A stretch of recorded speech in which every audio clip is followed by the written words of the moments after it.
Hello friends की खबर मैं आयुष आपनालोके चाই আছে MLD क्रिएशन रंग चेनेলত सम्प्रचारित হৈ থকা অপৰাজিতা ধাৰাবাহিকখনৰ আজিৰ খণ্ডটোত অদিতি আৰু শ্যামে একেলগে কথা পাতি থাকিব আৰু আজি মই ভাত বনাবলৈ গৈছিলোঁ আৰু তেতিয়া ভাজিখিনি জ্বলি যোৱাৰ কাৰণে বৌ আহি গালি পাৰিলে আৰু ইয়াত ভাত বনাই নষ্ট কৰিবলৈ মানা কৰিছে বুলি শ্যামক ক'ব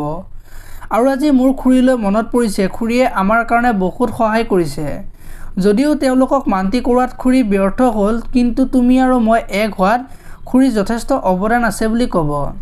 গতিকে খুৰীক এবাৰ ফোন কৰিব পাৰিমনে বুলি শ্যামক ক'ব আৰু তেতিয়া শ্যামে সেইটো কি ডাঙৰ কথা মোৰ পৰাই ফোন কৰিব পাৰিবা বুলি কোৱা দেখিবলৈ পাব আৰু আজিৰ খণ্ডটোত নিবেদিতা দাদাকৰ ওচৰলৈ যাব আৰু গৌৰাংগই যে নিবেদিতাক ডিভোৰ্স দিবৰ কাৰণে যে ডিভোৰ্স পেপাৰখনত সাইন কৰিব দিছে সেই কথাটো দাদাকক ক'ব আৰু তেতিয়া দাদাক আচৰিত হৈ পৰিব আৰু ক'ব ইমান বছৰীয়া পবিত্ৰ সম্পৰ্কটো মই হেৰুৱাব নিবিচাৰো আৰু গৌৰাংগতকৈ আপুনি যথেষ্ট ডাঙৰ আৰু আপোনাৰ কথাও শুনে সেইবাবে আপোনাৰ সহায়ৰ প্ৰয়োজন বুলি দাদাকক ক'ব এতিয়াবোৰ দাদাকে গৌৰাংগক বুজাব পাৰিবনে দেখিবলৈ পাব আজিৰ খণ্ডটোত আপোনালোকে অপৰাজিতা ধাৰাবাহিকখন চাই কেনেকুৱা পায় কমেন্ট কৰি জনাব যদি আপোনালোকে এতিয়ালৈকে ভিডিওটো লাইক কৰা নাই লাইক এটা কৰি দিব আৰু যদি চেনেলটো প্ৰথমবাৰৰ বাবে চাই আছে তেতিয়াহ'লে চেনেলটো সাবস্ক্ৰাইব কৰি বেল আইকনটো প্ৰেছ কৰি দিব ধন্যবাদ।